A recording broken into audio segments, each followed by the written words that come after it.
Samahanta Chakkawalesu Atra Gachantu Devata Saddhammang Muni Rajasa Sunantu Sagamokhadang Dhamma Sawana Kalo Ayang Badanda Dhamma Sawana Kalo Ayang Badanda Namo tassa bhagavato arahato samma sambuddhassa Namo tassa bhagavato arahato samma sambuddhassa Namo tassa bhagavato arahato samma sambuddhassa.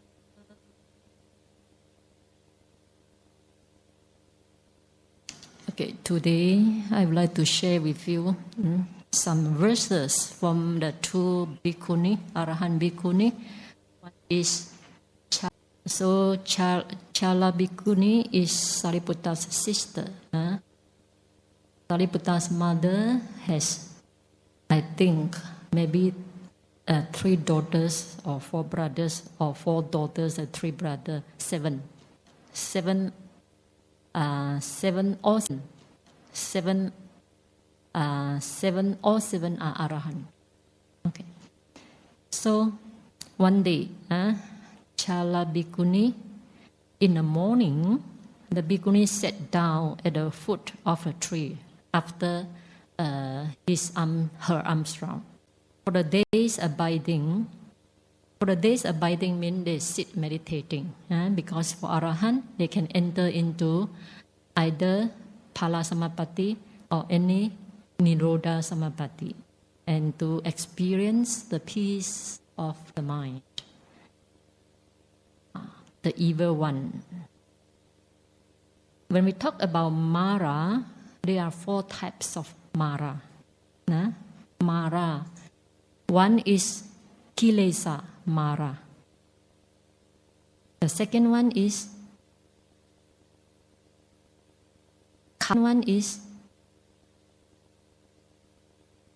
Khanda Mara. The third one is Machu Mala. Machu means death. Khanda means aggregate. And the last one means Devaputta Mara. Devaputta Mara.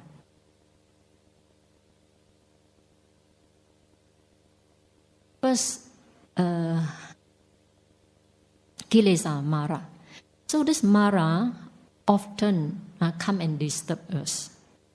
Like this bhikkhuni Chada, when he was sitting, he was doing her meditation, and Mara tried to approach her and tried to make her fall down from her concentration. So in the same way, when we come for intensive meditation, sometimes different types of meditation, sometimes different types of Mara will appear and try to, disturb us. For example, sometimes when we sit meditating, then because of concentration, sometimes there's also thoughts, and the good thoughts come. Okay, suddenly a creative plan, then say, I'm going to write down, stand up and write it down. Otherwise, when I get up, I forgot. So at this time, this Mara, you must recognize this is Mara trying to make you fall away from your concentration. If you get up and write down your plan, then you fall away from concentration. If you get up and write down your plan, then you fall away from your concentration. I experienced this many times. Sometimes I'm a writer of a book. Sometimes sitting in a meditation, the mind suddenly becomes so focused and creative. There's one expression I have never expressed before. Wow, I'm very excited. I'm going to write down, otherwise I will forget. But I recognize this Mara, right? But sometimes I remember saying, no, I should not get up. Continue to sit. When I get up, I will write down. When I finish my meditation, I will write. And I cannot remember what that creative thought is. Cannot remember at all. So if this thought is so important, how can I not remember? Right? Simply it's because of Mara. Mara tried to Mara. So if I follow the Mara's desire, then I fall away from my sitting. If it's really important, I will never forget after my meditation. Right? So many times already. So nowadays I don't trust my mind. Especially during meditation, whatever thought comes, whether it's wholesome one, whatever thought comes, whether it's wholesome one, ambitious one, forget it. All are illusion. Just an illusion. I treat it as illusion. Similarly, in your meditation also, sometimes when you come for retreat, then you cannot sit already. I want to go back. Then must recognize this Mara. Mara trying to block you from meritorious deed. Okay. So that type of Mara is called Devadatta. No, it's called Kilesa Mara. Not the real Mara. It's Kilesa Mara. All the Kilesa come out to disturb your mind. And Khanda Mara. Khanda means aggregate. Our 5 aggregate is considered Mara. Why?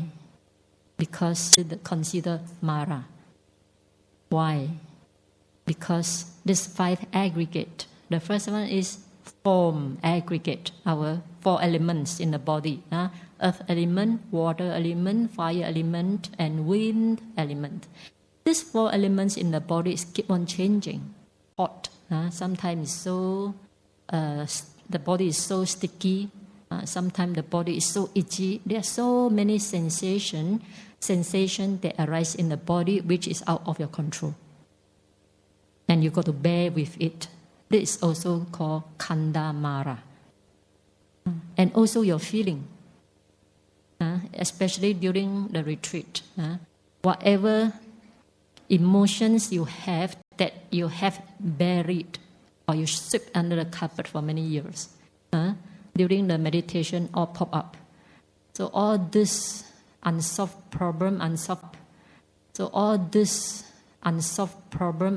emotion and feelings are also Khanda Mara. You got to deal with it skillfully. Otherwise you will be defeated. And also different type of thoughts.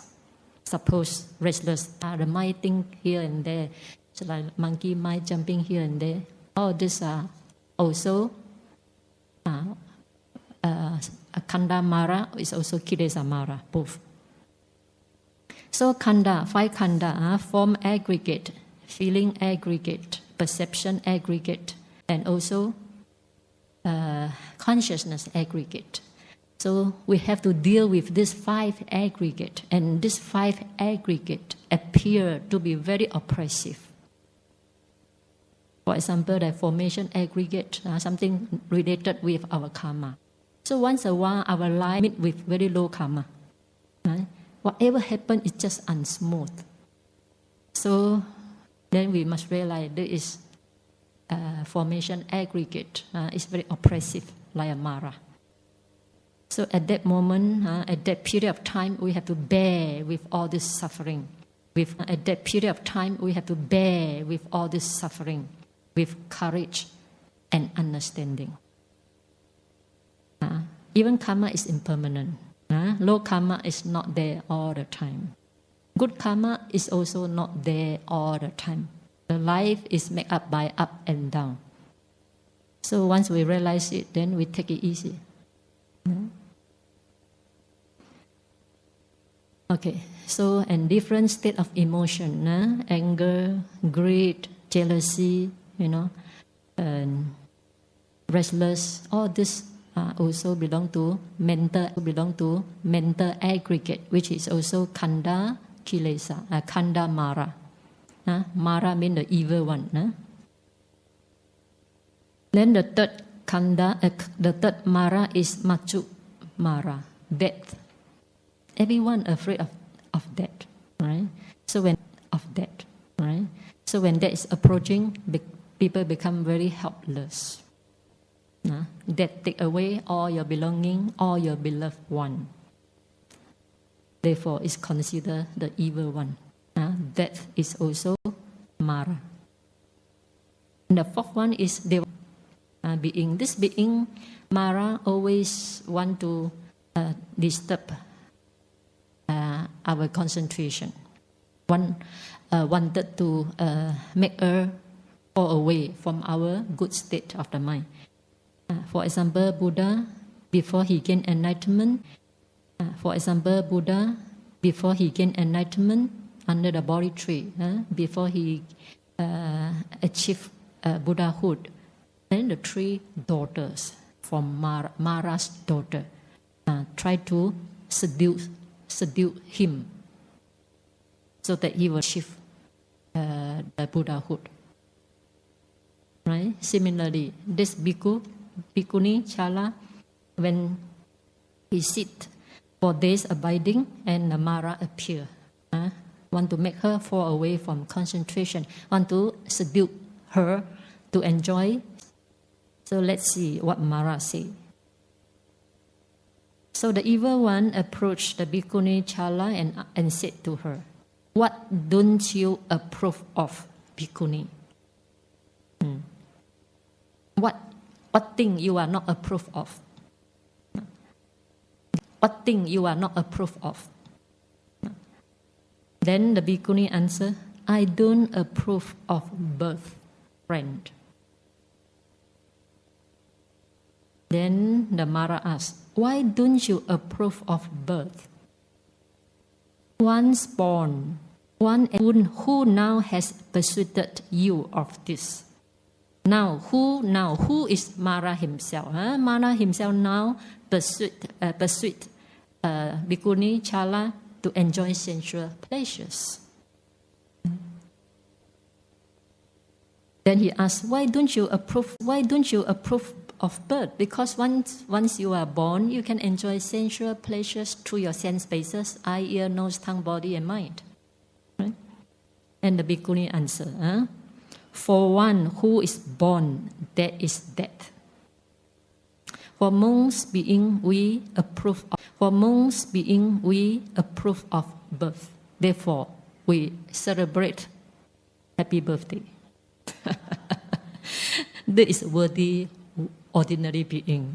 Buddha and all Arahant, they all do not approve of birth. If you read Sutta, not even whole Sutta, cannot find even one celebrate for his or her birthday. But ordinary beings very different. They feel very happy with birth. Even 80 years old also want to celebrate happy birthday. So what we see, what we worldly people perceive, is very different from the noble one. So the Bhikkhuni answered, why she does not approve of birth. She said that when one who is born, there is death. This for sure. Everybody have to accept. Once born, one encounters sufferings. What type of suffering? Bondage. Murder. Murder can be people or murder by your own 5 aggregate. Therefore, 5 aggregate is called murderer. If you attach to one, let's say if you attach to your body, then this body become your murderer.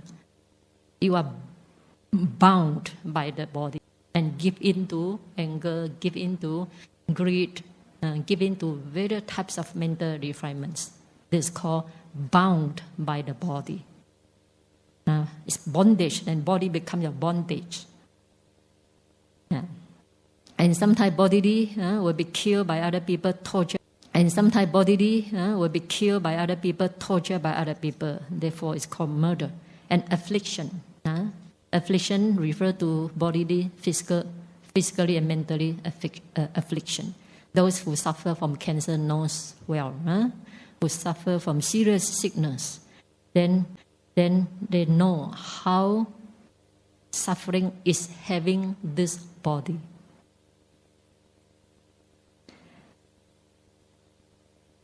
To me, the mental suffering more than physical suffering. I can endure physical suffering to a great extent, but that. Okay, hence one shouldn't approve of birth. Because with birth you have bondage, you're bound by the body, by a feeling, and by different mental states. And these five aggregate appear like a murderer, and affliction like evil. Aggregate appear like a murderer, and affliction like evil, like tumor, like cancer, and so on. Therefore, one shouldn't approve of birth. The Buddha has taught the Dharma, the transcendence of birth. Go beyond the birth or suffering, because when there's no birth, the suffering will not follow along with the birth. Why? When there's no birth, there's no body. Therefore, no bodily suffering. When there's no birth, no mental. Therefore, no mental suffering. No aging, no sickness, and no death. When there's no birth, there's no death. And Buddha said, simply because of aging, sickness, and death, I appear in the world. If the world has no aging, sickness, and death, I don't have to appear aging, sickness, and death. I don't have to appear in the world for the welfare and happiness for all sentient beings. Right? Therefore, no one can escape from aging, sickness, and death. But only aging, sickness, and death.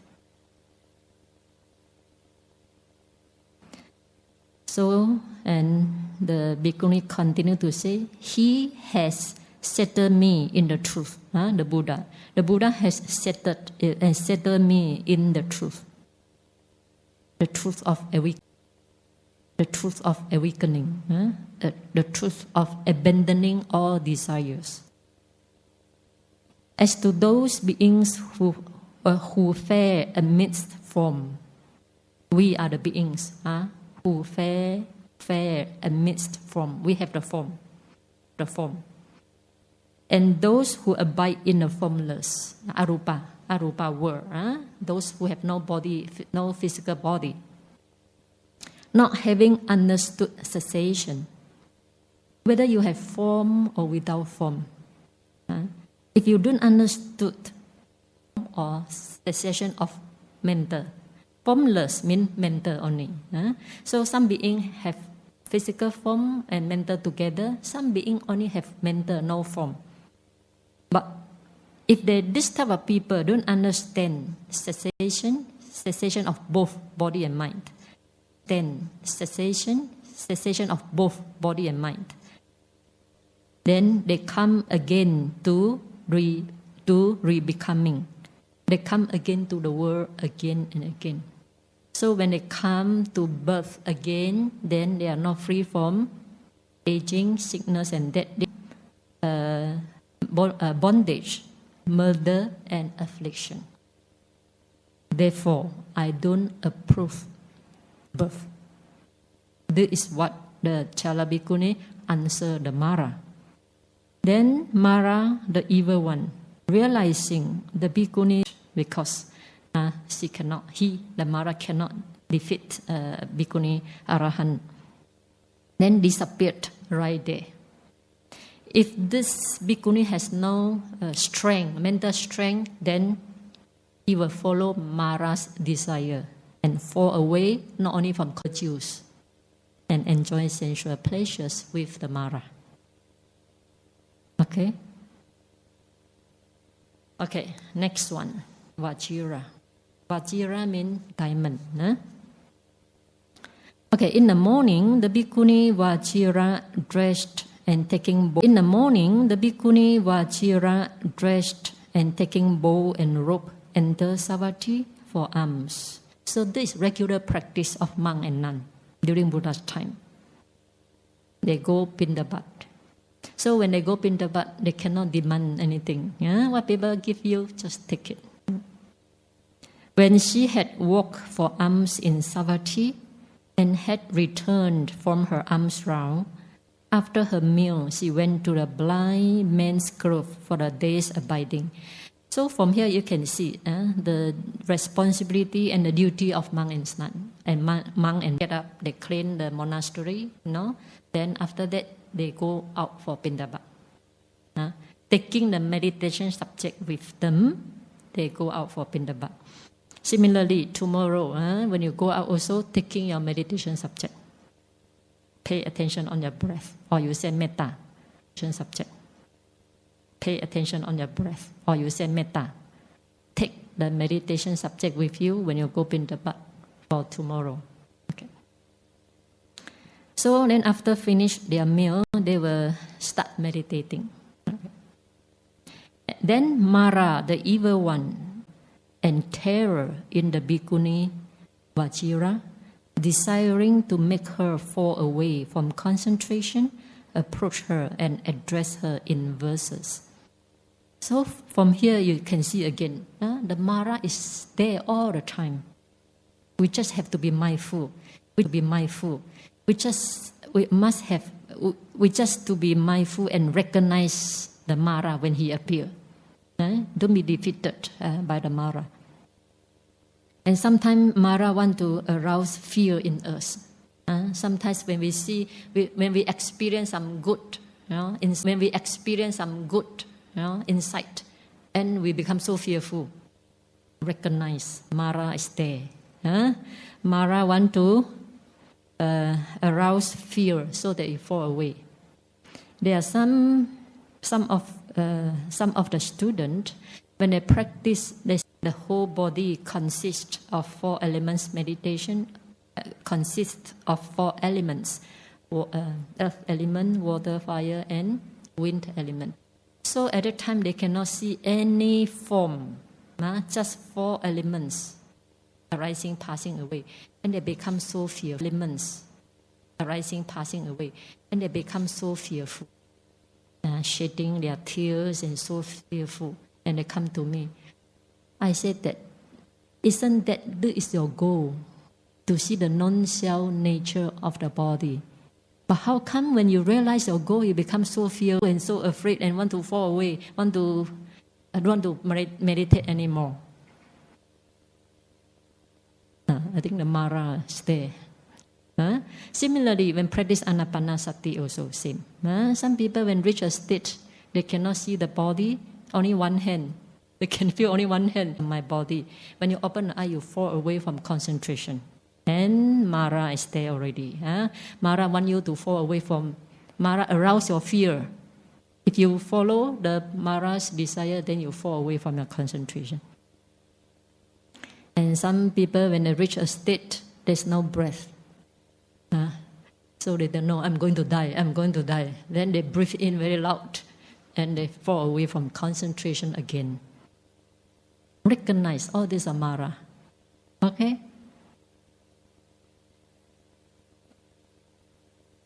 So the Mara approached her and addressed her in verses. By whom has this being been created? These verses, the answer of Vajira is very famous. Where is the maker of the being? Where has the being arisen? Where does the being cease? Then it occurred to the bhikkhuni Vajira, now who is this that recited the verses? A human being or a non-human word to her? This is Mara, who has recited the verse desiring to arouse fear in me, desiring to make me fall away from concentration. Then the bhikkhuni Vajira replied to him in verses. Why now do you assume verses? Why now do you assume a being? Because he asked a question. Mara asked a question. By whom has this being been created? How should you answer? Put aside bhikkhuni Vajira's answer. How should you answer? Run. All right? Partly from your parent. How to call? Western science will say from my parent, right? Brother Lo, is it true? Where a being, where you created, where? From your parent, right?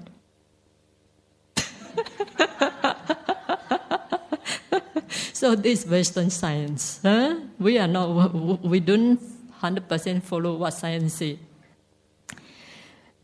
Therefore, the Bhikkhuni answered, why now do you assume a being? Now do you assume a being? Mara, have you grasped a view? If you assume there's a being, this is called wrong view already. In the teaching of the Buddha, we do not assume a being. We do not say that a being is being or by our parent. We don't say that. To say a being is already a wrong view. Not to say created by whom. When you say there's a being, it's already a wrong view. Some more you say created by somebody. Some more you say created by somebody. Second wrong view. Right? So Mara, have you grasped a view? Identity view. This is a heap of sheer constructions. Here no being is found. Just like a house. A house is constructed by what? By the roof, by the pillar, by the foundation, and by all this cement and brick, right? But when you when the foundation collapses, you cannot find the house. But with the combination of all this, and the house is found, and that house is also it's just a designation of a name only. It's just a designation of a name only. It's a name. The name come out when all the combinations are there. Therefore, Vajira said that this being is a heap of actions. Here, no being is found. In conventional truth, we say there's a being. She is Vajira, she is Chala, she is Dhammadina, and so on. This is according to the conventional truth. For easy communication, right? We give a person a name for easy understanding. If we don't give them a name, the world will fall into confusion, because all are five aggregate. So if I want to call Brother Lo, five aggregate, please come. She also five aggregate. He will not get things done, right? Therefore, we give him a Lo, or this Dhammadina, this is Khema, this is Gautami, and so on, for easy understanding, for the sake of convenience, so that the world will not fall into confusion conventionally. Okay? But out into confusion conventionally. Okay? But ultimately, we must understand there is no self. It's just a combination of the parts. What are the combination? Five aggregate. Form, feeling, perception, form, conscious. Okay. Then she continued to say, just as with an assemblage of parts, the word chariot is used. Chariot, like horse chariot, is made up by, by wheel, the carriage, and the horse, and so on. Then we call all this chariot. It's made up by part, assemble of different parts. That the word chariot is used. So when the aggregates are present, when the five is used. So when the aggregates are present, when the five aggregates are present, there is the conventional being. You are being, human being. Deva is also 5 aggregate, right? Hell being is also 5 aggregate. Animal is also 5 aggregate. Assemblage of all these 5 aggregate, a being, the term being, or the name being, or conventional truth is there. It is only suffering that comes to be. Suffering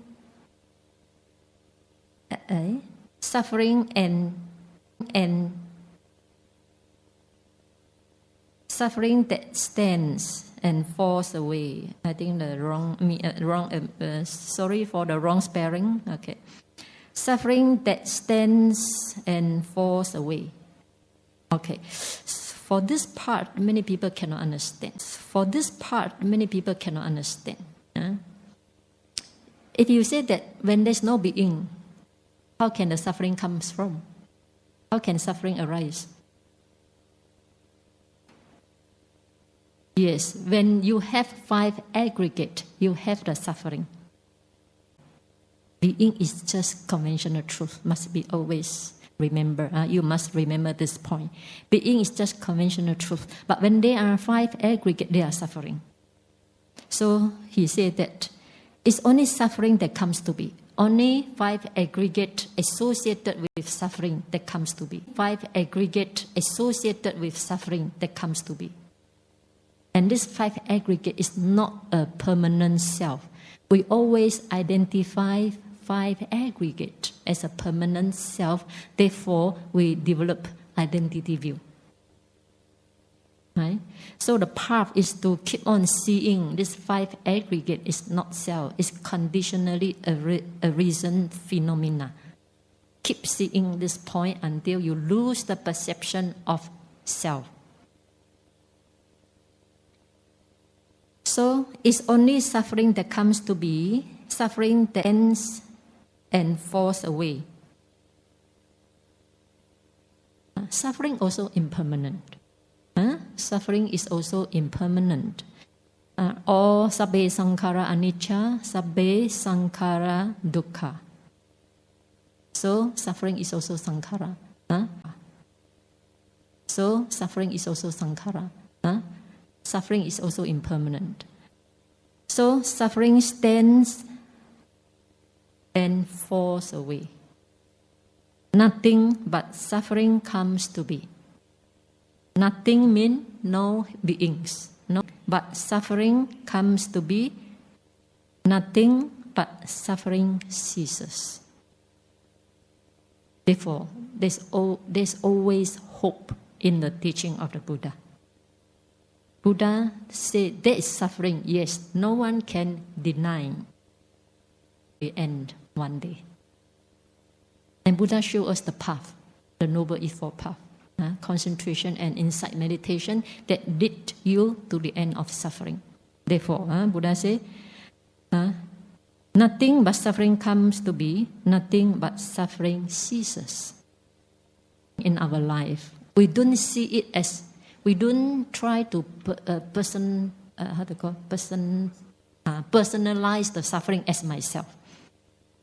I remember one time when I was USA, I practice every morning sit in concentration anapana. Every morning sit in concentration anapana. Sit very long. But every time, for many times, even the breathing in and breathing out appear to me just suffering. I don't know why. Breathe in, the mind feels suffering, so feels suffering. Breathing in, suffering, breathing out, suffering, until I jump out. I cannot bear that suffering anymore. So, stop meditating for this morning. Tomorrow, start again, breathing in, suffering. It's not I want to see suffering. It just appears to my mind. Each breath is just suffering. At the time, I cannot sit. And I don't want to sit because I cannot cope with that suffering. And the third day, suddenly I remember Venerable Sariputta said, suffering is also not a self. Suffering is not a self. So, third day, breathing in, breathing out, suffering is not a self. Breathing in, breathing out, suffering is not myself. The second day, the breath appeared to me just suffering. Why I cannot cope with it? Simply because I identify that suffering as myself. Therefore, I feel very, very oppressive. On the third day, the teaching of the Buddha, the teaching of Sariputta suddenly awakened Buddha. The teaching of Sariputta suddenly awakened me. Oh, suffering is just a phenomena. It's also impermanent, right? It's not a self. So I breathe in, breathe out, suffering not myself. Then I can continue my sitting. And when I stay here also, I encounter a lot of suffering. If I am not mindful, if I am not contemplative, then if I grasp suffering as myself, I cannot endure. But the moment I contemplate, oh, suffering is not myself, it's just a phenomena arising, passing away, then I can continue to live on. Life is so difficult, right? Therefore, nothing, not beings. Don't identify suffering as yourself, as myself. Otherwise, you cannot bear the hardship of life. So nothing but suffering comes to be, nothing but suffering. So nothing but suffering comes to be, nothing but suffering ceases. And this I also tally with one very famous utterance of Buddha's teaching. Buddha said, is both formally and now. What I teach is suffering and the cessation of suffering. There's no being. Only phenomena rolling on. There's no being. I teach both formally and now is only suffering and the cessation of suffering. Before I come to understanding of the Buddha's teaching practically, through my own insight, I cannot understand this verse. Only suffering, I cannot understand this verse. Only suffering and the end of suffering, no one suffering. What's the meaning? And then who am I? Right? I cannot understand. But when you reach certain insight, then suddenly it's so clear. What Buddha said is so clear and so precise. So what Vajira tried to convey is that suffering exists. Suffering is impermanent, come and go, and there's no one undergo suffering. So you cannot assume a being. You cannot say that a being is created. You cannot say who is the maker of the being. We are not Christian. Christians say that God is the maker of being, but we are not Christian. Neither we are Hindu. Hindu also say the Brahma created beings. We are the follower of Buddha. Buddha say everything depends on and conditional phenomena arising and passing away. There's no permanent thing. There's no permanent beings. So we cannot say there's a maker. No. And we cannot say where has the being a reason. We cannot say where has the being a reason. The moment you use the being, you already fall into wrong view. Therefore, Bhikkhuni say, Mara, have you grasped a view? When you say that, why now? Why when woman Mara use a being, Bhikkhuni Vajira tell, you grasp a view already. Okay? Then Mara, the evil one, realizing the Bhikkhuni Vajira knows me, sad and disappointed, disappeared right there. Okay, so for your meditation, apart from Anapana, sometimes whatever emotions, whatever feeling that arise, or whatever sensation that arise in your body, whatever feeling you have, either pleasant, unpleasant, or whatever emotional state that arise at the moment, try to contemplate two ways. One, you can contemplate it as impermanent, impermanent, impermanent. Keep on telling yourself, it's impermanent. Things will change. See it as not myself, not myself. Sadness, or sensitivity. Sometimes, some people may be very sensitive to what other people say. Then they feel something at heart. So when all this emotion arise in you, just say. When all this emotion arise in you, just say, not myself, not myself. And when you say not myself, it's not only verbal. It's not only reciting. You try to separate the noting mind with that emotion. Separate it. Not myself. Like other people's emotion, not your emotion. In the beginning, you may find it difficult, but practice makes perfect. Right? So not myself, not myself, not myself. Otherwise, if you cannot master in this, you cannot cope with your emotions. Right? Once you master this skill, you don't need teacher to console your broken heart. You have the skill and courage, the power of the mind. Then one time you face, second time, third time, power of the mind. Then one time you face, second time, third time. Just like when suffering, I told you when I breathe in, breathe out, every breath appeared to me as suffering. I also have no teacher to ask, right? But I have sutta knowledge, the teaching of the Buddha. So I started, okay, suffering is not myself. Then I can carry on my practice without guidance from any teacher. Therefore, if you want to be a long-term practitioner, you must have the skillful means to counter or to overcome life's uncertainty. Either you can contemplate whatever arises in your mind as impermanent, and when you contemplate it as impermanent, your mind must be willing. To let go of it. Don't contemplate impermanent and yet grasp to it. Then it will not be impermanent. It will be permanent due to your grasping. Trust what Buddha says, sabbe sankhara anicca. Everything is impermanent. Some unhappy experience or sorrow or despair that appears so long in our heart can be years, 2 years, 3 years, even carry forward to next life. Why? If everything is impermanent, but why certain things are so hard to remove from the heart, from the bottom of the heart? Simply we cling to it as permanent, or we cling to it as mine. That sorrow belong to me. That sorrow belong to me.